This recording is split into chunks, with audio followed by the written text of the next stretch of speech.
Olá, irmãos! Abram comigo a palavra do Senhor no livro de Salmos, no Salmo de número 22, para nossa reflexão nesse dia.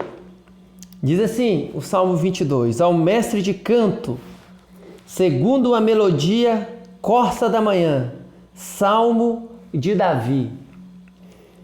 Deus meu, por que me desamparaste? Por que se acham longe de minha salvação as palavras de meu bramido? Deus meu, clamo de dia e não me respondes. Também de noite, porém não tenho sossego. Contudo, tu és santo, entronizado entre os louvores de Israel. Nossos pais confiaram em ti, confiaram e os livraste. A ti clamaram e se livraram. Confiaram em ti e não foram confundidos. Mas eu sou verme e não homem, opróbrio dos homens e desprezado do povo.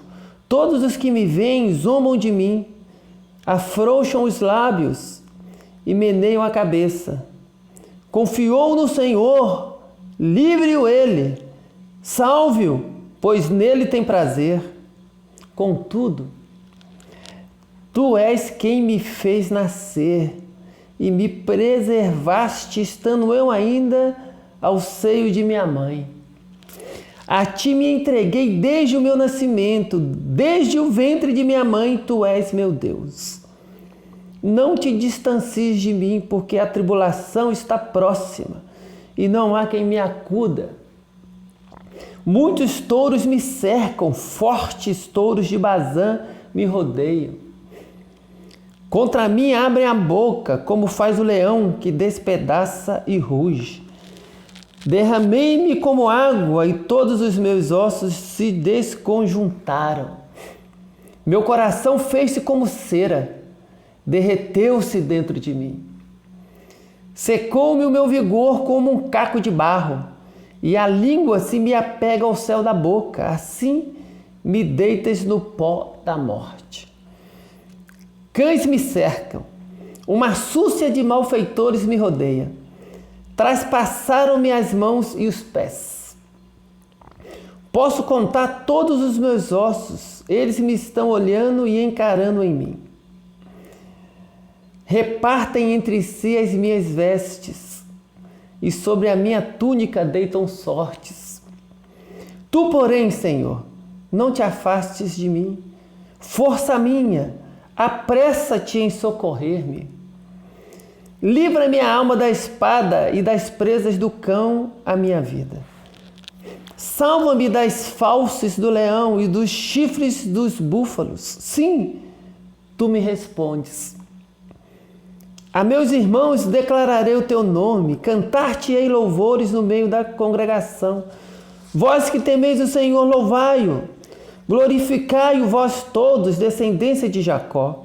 Reverenciai-os vós todos, posteridade de Israel. Pois não desprezou nem abominou a dor do aflito, nem ocultou dele o rosto, mas o ouviu quando lhe gritou por socorro. De ti vem o meu louvor na grande congregação, cumprirei os meus votos na presença dos que o temem. Os sofredores hão de comer e fartar-se, louvarão o Senhor os que o buscam. Viva para sempre o vosso coração. Lembrar-se-ão do Senhor e a ele se converterão os confins da terra. Perante ele se prostrarão todas as famílias das nações. Pois do Senhor é o reino, é ele quem governa as nações. Todos os opulentos da terra hão de comer e adorar. E todos os que descem ao pó se prostrarão perante ele. Até aquele que não pode preservar a própria vida. A posteridade o servirá, falar-se-á do Senhor a geração vindoura. Hão de anunciar a justiça dele ao povo que há de nascer. Contarão que foi ele quem o fez. Amém. Meus irmãos, esse Salmo 22 é um dos salmos messiânicos que nós temos aqui. E os salmos messiânicos são aqueles salmos onde o salmista, ao mesmo tempo em que ele expressa uma experiência que é própria dele, junto com aquela experiência que ele está expressando no salmo, nós temos ali então palavras que eram referência àquilo que o Messias viria a passar no futuro. Embora esse salmo é de Davi, e no contexto da produção desse salmo, Davi refletia sobre a experiência dele com Deus. Posteriormente, a própria Escritura faz menção a várias partes desse salmo, aplicando a pessoa do nosso Senhor Jesus Cristo, o Messias. Por exemplo, logo aqui, Deus meu, Deus meu, Deus meu, por que me desamparaste? São palavras que o Senhor Jesus disse na cruz. Nós vimos aqui também menção a repartir as vestes dele. E esse salmo ele tem duas partes. Na primeira parte a gente vê a questão do lamento, do sofrimento. E numa segunda parte a situação muda. E aí a gente já tem uma perspectiva de um louvor por ter sido acudido, por Deus ter respondido.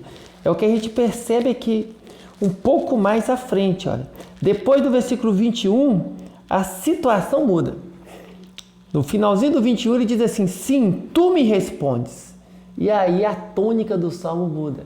E aí já não é mais um lamento, já tem a ver com o livramento e o socorro do Senhor. Aí ele começa a falar: a meus irmãos declararei o teu nome, cantar-te-ei louvores no meio da congregação.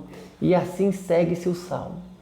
O que eu quero chamar a sua atenção nessa manhã? Para o que eu quero chamar a tua atenção? Pensando nesse salmo como um salmo messiânico, eu quero que você pense na experiência do nosso Senhor Jesus Cristo. Aquele que veio para cumprir o propósito do Pai e aquele que enfrentou a humilhação, o sofrimento e a morte de cruz, a morte humilhante, para cumprir o propósito do Pai. E queria que você pensasse duas coisas olhando para o sacrifício, para a morte, para a humilhação do nosso Senhor, a partir desse salmo, desses dois momentos que o Salmo 22 nos apresenta. O primeiro momento tem a ver com o sofrimento. Nós precisamos ter um coração que reconhece que o sofrimento não é uma questão extraordinária, estranha à nossa vida. Nós somos pecadores, vivemos num mundo cheio de pecadores, não estamos no Jardim do Éden, estamos fora do Jardim do Éden, num mundo que é caído, num mundo onde a presença da desarmonia, do pecado e do mal são presenças reais. Então a experiência do sofrimento, do desarranjo, da falta de harmonia, seja na área da saúde, na área dos relacionamentos, em todas as áreas da nossa existência, esse sofrimento, fruto dessa desarmonia, da corrupção, da presença do pecado, não podem ser vistos como algo absurdo. Nosso coração tem que aprender a enfrentar o sofrimento com resignação, da forma como o Senhor Jesus enfrentou. Embora o sofrimento e a humilhação enfrentados pelo nosso Senhor Jesus Cristo tinham um propósito vicário, um propósito de expiação, de sofrer aquela morte humilhante no nosso lugar, e esse tipo de natureza de sofrimento que o nosso Senhor teve, nós jamais teremos, porque aquele sofrimento, aquela morte, só Ele poderia de fato se submeter a ela, da forma que Ele o fez. Mas nós, nesse mundo, enquanto caminhamos unidos ao Evangelho, nós vamos inevitavelmente passar por dificuldades. O apóstolo Paulo disse isso, que todos aqueles que querem viver piedosamente em Cristo vão sofrer perseguições e tribulações nessa vida. O fato de estarmos vivos nesse mundo nos faz estar inseridos numa realidade de imperfeição. Então, a primeira coisa que a gente precisa aprender, olhando para esse salmo, é que andar com Deus não significa que Deus irá nos poupar de sofrimento, porque Deus não poupou o seu servo, o seu ungido, o seu próprio filho. Então, se Deus não poupou o seu próprio filho para que o próprio Deus se glorificasse por meio do sofrimento do seu filho, por que você acha que Deus vai te poupar?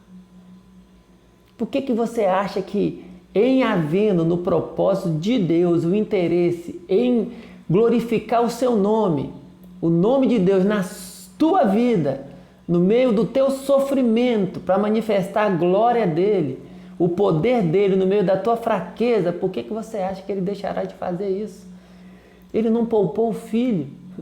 Por que você acha que ele te pouparia de constrangimentos e de sofrimento? Então essa é a primeira realidade que o nosso coração precisa abraçar. Essa resiliência. É entender que nós não sabemos quais são os propósitos de Deus para a nossa vida. Mas dentro desses propósitos, pode ser sim que o Senhor queira nos fazer passar por momentos desconfortáveis. Pode ser sim. E o segundo ponto é que a gente vê que no meio de tudo isso, né, no Salmo, a gente vê essa confiança em Deus. Essa certeza de que Deus iria estar presente e operaria, né, e se glorificaria na vida do ungido. E é disso que a gente precisa no meio do sofrimento. É ter um coração firme, um coração voltado para Deus, sabendo que não importa o grau de dificuldade que estamos enfrentando, Deus estará conosco e Ele operará na nossa vida e Ele glorificará o nome dEle na nossa história e na nossa existência. Então que Deus te abençoe, te fortaleça, te dê resiliência, te dê determinação, te dê firmeza e ao mesmo tempo te dê um coração que caminha nessa terra com os pés no chão, mas com os olhos lá em cima, no trono da glória, olhando para aquele que é o Senhor do universo e aquele a quem toda a honra e toda a glória devem ser dadas e para quem a nossa vida deve existir para glorificar também. Que o Senhor te abençoe e te fortaleça, em nome de Jesus. Amém.